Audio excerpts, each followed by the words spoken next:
Электроэнергиясы боюнча биз бүгүн тапшырма бердик начальнигине. Мына бүгүн айыл өкмөтү менен да сүйлөшүп отурабыз. Эртең бул жерде казуу иштери башталат. 2 күндүн ичинде 10 столба, жаңы столбаны коюп, жана 7-8 столбаны жылдырып, жакындатып берип кетишет. Светлоо берип кетишет. Саламатсыздарбы? Бул Көктерек айылы. Бул жака бир ай мурун келип тартып кеткен болчубуз. Бул жака жаңы столба орнотуп беребиз деп жергиликтүү бийлик сөз берген болчу, убадалаган болчу.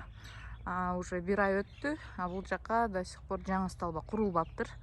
Көктерек айылынын тургундары столба уже эскирип калгандыктан жаңы столба орнотуп беришин суранышкандар.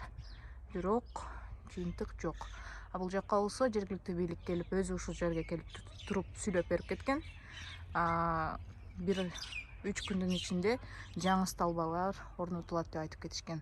Бирок бул жакта столба жок. Эртең бул жерде казуу иштери башталат. 2 күндүн ичинде 10 столба, жаңы столбаны коюп, жана 7-8 столбаны жылдырып, жакындатып берип кетишет. Светлоо берип кетишет.